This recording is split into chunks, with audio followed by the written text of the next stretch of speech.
Hi friends, ఈ video నచ్చినట్లయితే like చేయండి, సబ్స్క్రైబ్ చేయండి.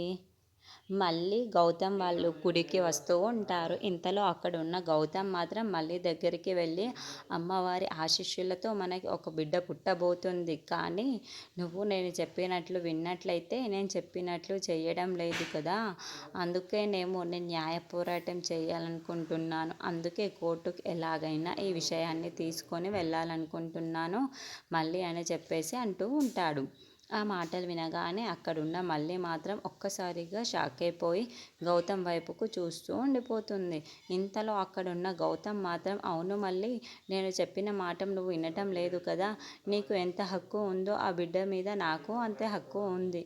అందుకే నేను కోర్టులో ఈ కేసు వెయ్యాలనుకుంటున్నాను. అప్పుడు ఏంటో నిజమేంటో నీకే తెలుస్తుంది కదా, అప్పుడు నా బిడ్డ నాకే దక్కుతుంది కదా అని చెప్పేసి అంటాడు.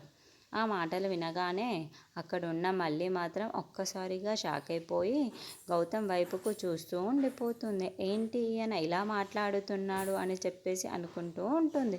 ఇంతలో అక్కడున్న గౌతమ్ మాత్రం చాలా కోపంగా, అవును మళ్ళీ, ఇప్పటిదాకా బుద్ధిగా, అందుకే నేను ఇప్పుడు న్యాయ పోరాటం చేయాలనుకుంటున్నాను.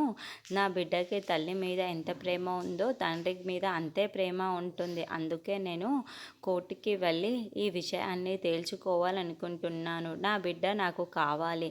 అందుకే ఈ విషయాన్ని బట్టి నేను కోర్టుకే వెళ్తాను. మళ్ళీ నువ్వు నేను చెప్పినప్పుడు వినటం లేదు కదా, నేను చెప్పినట్లు చేయటం లేదు కదా, ఈ విషయాన్ని ఎలాగైనా కోర్టుకి తీసుకువెళ్ళి అక్కడే తేల్చుకుంటాను అని చెప్పేసి అంటూ ఉంటాడు. ఆ మాటలు వినగానే అక్కడున్న మళ్ళీ మాత్రం ఒక్కసారిగా షాక్ అయిపోయి గౌతమ్ వైపుకు అలా చూస్తూ ఉండిపోతుంది.